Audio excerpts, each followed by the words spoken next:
I lost all respect for my partner. We moved across the country in April, excited to start fresh and do everything 50-50. But then he lost his job and filed for unemployment.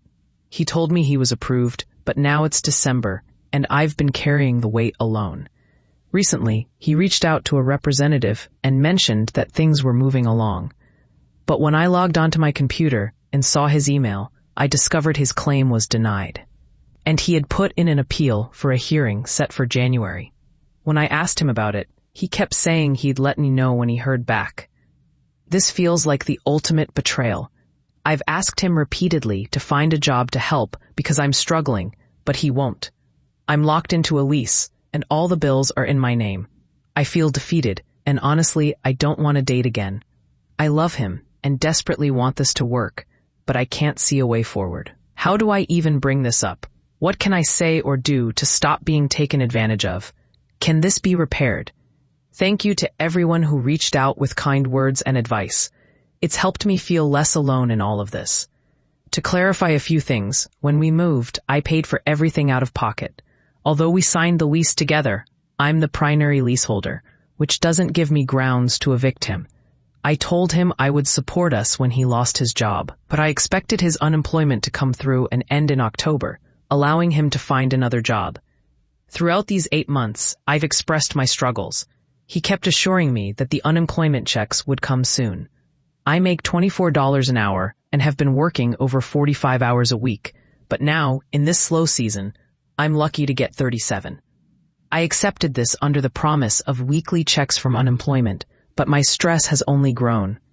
So, I came home one day, ordered a pizza, and asked him why he hadn't told me about the unemployment appeal, and why he lied about not hearing anything. He said he didn't want to stress me out. I walked away, but he followed me around the apartment, saying I was treating him badly and acting unstable. I suggested we break up and went to take a shower, but he followed me to the bathroom and refused to leave. I ended up walking to a nearby park, about a 15-minute walk away, and he confronted me, saying I obviously had been thinking about this for a long time. When I didn't answer, he accused me of going through his mail and called me a bad person for it. He claimed he had been more patient with me than he should have been. After that, we walked back home in silence. He cornered me in the bathroom again, demanding to know why I wanted to break up. I told him he was right about everything, about me being unstable and not ready for a relationship.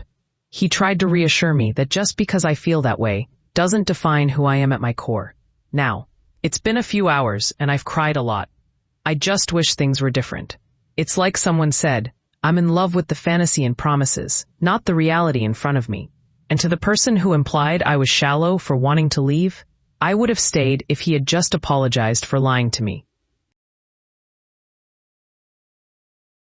I just realized the biggest mistake of my 20s might have saved my whole life.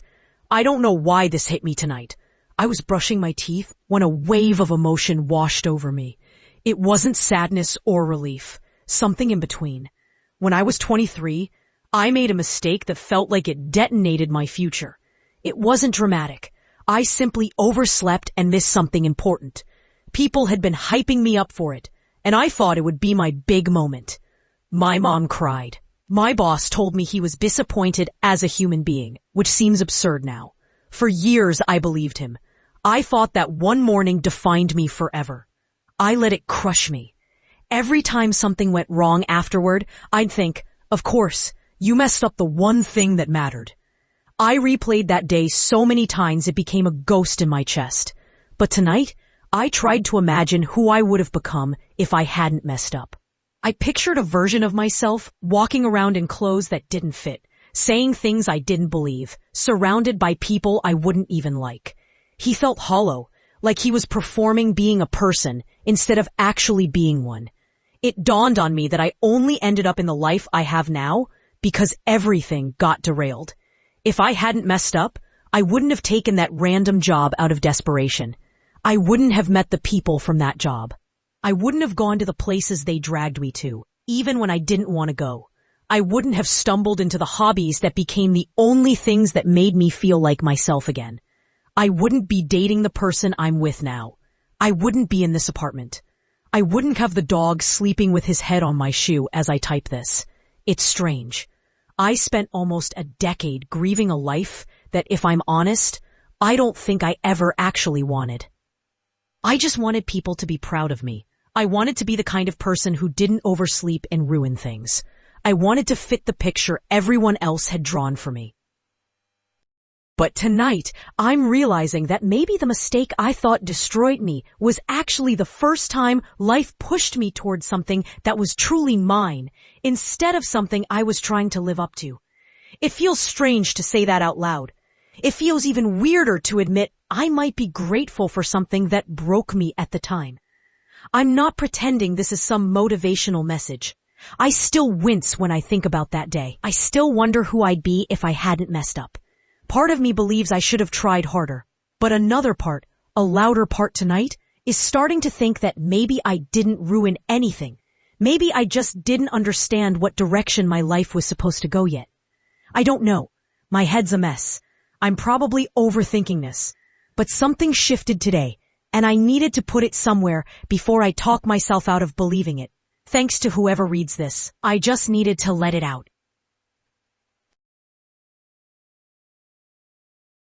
AITA for not letting the previous owner of my house come back in to see it again after she had moved out. I'm a 25-year-old woman, and I'd been living in this house with my parents since 2020.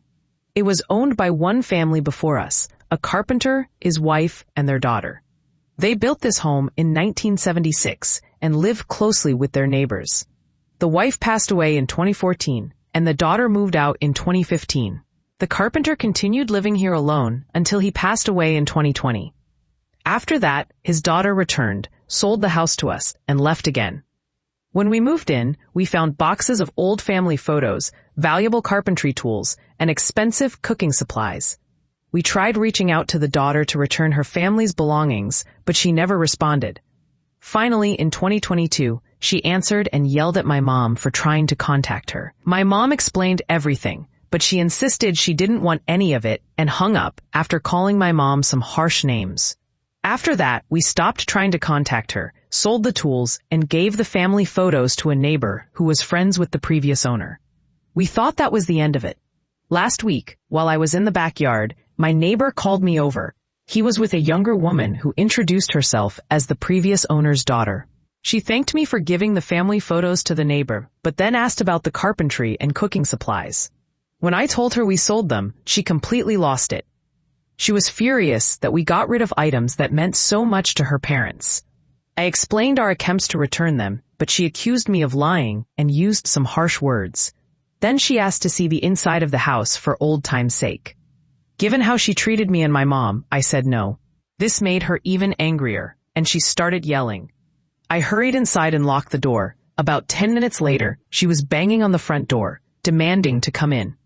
My parents told her she couldn't, which only fueled her anger. She and the neighbor yelled at us for over an hour before they finally left. Now it's been a week, and all the neighbors know what happened. They give us dirty looks and make disapproving noises whenever we try to talk to them. They all adored that girl because she grew up with their kids, and now we feel like the most disliked people in the neighborhood. AITA? I've been secretly doing this to avoid my wife from picking a fight with me over housework, and I need to tell someone about it.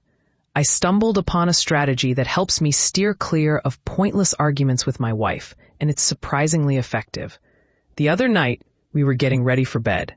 She started picking up the bedroom, muttering about the kids' socks, the laundry basket, and dust on the dresser. We both work hard every day to manage our household, but she tends to stress over things not being perfect. Sometimes that stress gets directed at me. And I know it's unrealistic to expect a perfectly tidy home. This isn't about her being overwhelmed with housework. It's more about her high expectations.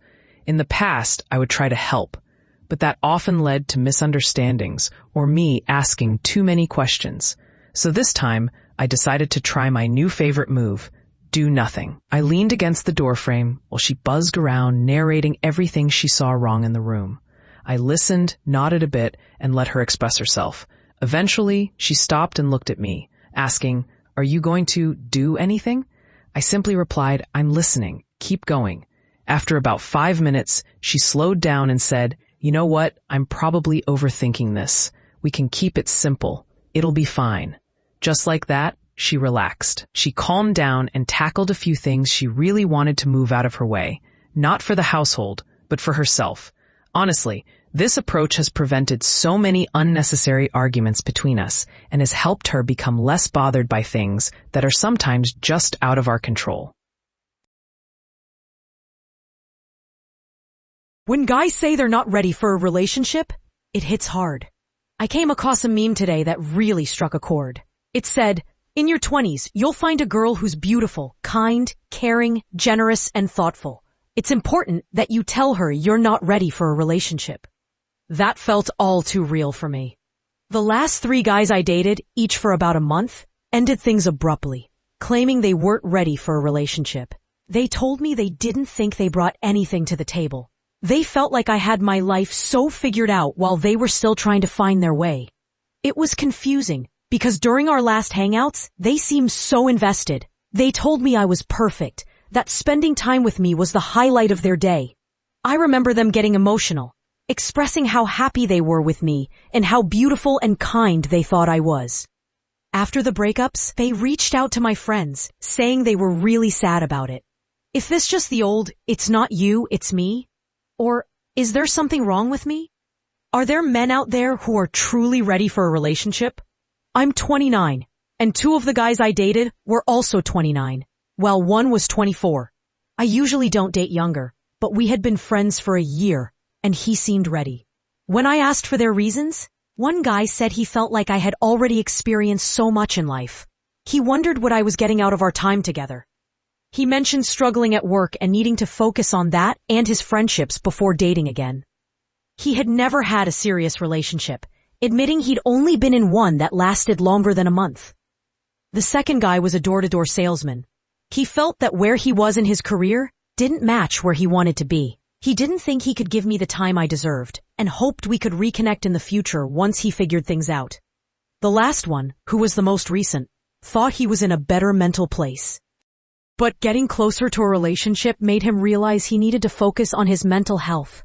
He said he wasn't in the right financial or emotional space for a relationship with anyone. It's hard to process, and I can't help but wonder if there's someone out there who's ready to truly share their life with me. I don't want children. Stop telling me I'll change my mind. I'm here to share my thoughts on a topic that often feels heavy. I'm 99.99% sure I don't want kids. I leave that tiny sliver open for the possibility that I might fall in love with the right person and somehow change my mind. As women, we don't owe anyone an explanation for our choices. But I've put together a list of reasons why I feel this way, and I hope it resonates with some of you. First, I simply don't have a maternal instinct. The sound of screaming children can be overwhelming, and I often find myself wishing for peace instead. I don't want to experience pregnancy or the discomfort that comes with it. Morning sickness? No thank you. I don't want to give up my freedom, like enjoying a glass of wine for 9 months. Labor and delivery sound daunting. The thought of gaining weight and dealing with stretch marks is not appealing. The reality of recovery is tough. It's not just a quick bounce back. And after all that, I don't want to navigate the complexities of intimacy while recovering. I can't imagine dealing with a partner's needs when I've just gone through such a life-altering experience. The fear of infidelity during pregnancy is also a concern. I can't imagine the pain of betrayal while carrying a child. Sleepless nights, arguments about who gets up with a crying baby, and the strain it could put on a relationship are all things I want to avoid. I don't want to deal with messy diapers or the constant cycle of illness that kids bring home from school. I want to spend my hard-earned money on myself and my choices, not on someone I feel obligated to take care of. In the end, I just don't want to sacrifice my life for the responsibility of raising a child. I see the value in family, and I would be open to dating someone with children from a previous relationship. But the desire to grow and birth a child is simply not in my heart. Everyone's feelings about this are valid, and questioning someone's choice not to have kids can be hurtful. No one should feel pressured to take on a role they don't want, period. I found out my husband has a group chat with his friends where he shares pictures of me. I feel absolutely violated and don't even know how to process this. I'm ashamed to go out in public now. The worst part is that I had already expressed my discomfort with how some of his friends looked at me. He brushed it off, telling me I was being dramatic and that they respected me. But deep down, I knew they were looking at me differently because they had seen so much of me. I discovered this during a road trip. My phone was connected to the Bluetooth, but after a few hours, it turned off. I wanted to play music on his phone, and when I picked it up, I noticed a WhatsApp notification for a group chat named something like, "Our Wife." My heart sank. I thought maybe he was cheating, but when I opened the chat, I was horrified. There were comments on a picture of me in a bikini, and as I scrolled, I found more disturbing images. Me sleeping, showering, even moments of intimacy. I couldn't believe it.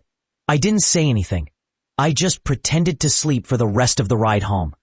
The next day, while he was at work, I packed some things and went to my sister's. I texted him, letting him know I was aware of what he was doing and that I was contacting a lawyer, not just for a divorce, but also regarding those pictures. Now, he's trying to reach me, saying he can explain that it's not what it looks like. That he loves me and doesn't want to hurt me. But I feel numb. If I let myself think about it too much, I know I'll collapse. I'm determined to keep my head clear for now. I'll deal with the pain later. I want justice for this sick and twisted behavior. I went to the police to file a report, and I filed for divorce. I'm still with my sister, and my lawyer has advised me to keep quiet about the details to protect our case. I just wanted to let you all know I'm okay. And your support means everything to me. Please enjoy your holidays, and goodbye for now. I don't think I'll be updating anytime soon.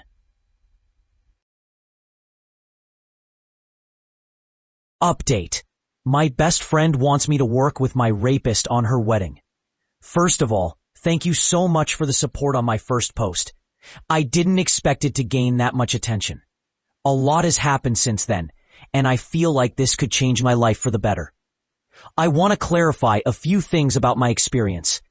Yes, I was under the influence, but I remember clearly saying no. I was drunk, but I didn't black out. The force he used didn't seem like that of someone who was drunk. I remember trying to lift myself off the bed, and he pushed me back down. I wouldn't wish that on anyone. I never reported it because I saw how it affected other girls I knew. They reported their experiences, and nothing came of it. It made them feel worse. I was scared of what Rod would do if he found out I had reported him. Reading your comments made me realize how inconsiderate Tuna was being. I couldn't be around someone who would do that to me. Some suggested exposing him during the vows, but that's not who I am. Instead, I sent Tina a text saying, "I can't be your maid of honor anymore. It's hurtful that you want me to pack up my trauma until your wedding day. I just can't do it." An hour later, I got a call from Josh, Tina's fiancé. He asked what was going on, and I snapped, saying, "I don't know. What's going on with you making someone who raped me best man?" I don't usually speak like that, but I was overwhelmed. Josh came over without Tina, and we talked for over an hour. He thought I wasn't coming to the wedding because I had a crush on Rod, but I had to tell him the truth. I shared that Rod had raped me in high school, and that Tina knew about it. Josh was shocked. He had heard Rod's side of the story, where Rod claimed that a few crazy girls had falsely accused him. To my surprise, Josh opened up about his own experience of being raped as a child. He said he would never work with someone like that at a wedding. He apologized on Tina's behalf, but I told him I wouldn't forgive her unless she apologized herself. I could see the weight of the realization on Josh's face, and it felt like we were both dealing with betrayal. After he left, I braced myself for an angry text from Tina. And sure enough, it came at midnight. She accused me of trying to destroy their marriage. I pressed the block button and went to bed. I'm feeling a bit down, but also relieved. I want to connect with other friends and move on. If I'm brave enough, I might try to reach out to others who have been hurt by Rod. Knowing there are other victims makes me feel guilty, but I know I made the right choice. Thank you, Reddit. I'm a 40-year-old virgin. Here are 6 things people usually get wrong about me. When people hear that I'm a 40-year-old virgin, they tend to fill in a lot of blanks very quickly. What's interesting isn't just what they assume, but how confident they are about it. The reality is, most of those assumptions don't match my actual life at all. I'm big, friendly, socially comfortable, creative, and generally at ease with who I am. So I figured I'd share a few of the things people usually get wrong about me, and by extension, about older virgins in general. First, people often think I'm awkward or uneasy around others. I'm not. I'm friendly and social, comfortable talking to just about anyone. I enjoy conversation, read rooms well, and have no trouble being myself. The idea that virginity equals social discomfort is a stereotype that doesn't hold up in real life. Second, there's an assumption that I'm disconnected from my body or from real life. This image of older virgins as disengaged or living entirely in their heads has never been me. I'm passionate about art and crafting. I love making things with my hands. I'm grounded in the physical world, not escaping from it. My life happens offline, and virginity, in my case, isn't about avoidance. It's simply how my life unfolded. Third, people assume that being a virgin means I'm inexperienced with intimacy. This one always surprises me. I've had deep friendships, long conversations, and emotional closeness. I understand vulnerability, trust, and connection. Sex is just one form of intimacy. Lacking sexual experience doesn't mean lacking emotional experience or the ability to connect meaningfully with others. Fourth, there's the assumption that I'm angry or resentful. I'm not. I'm not mad at women or keeping score.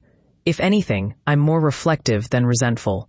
I've spent a lot of time thinking about how people connect and how easily misunderstanding can turn into projection.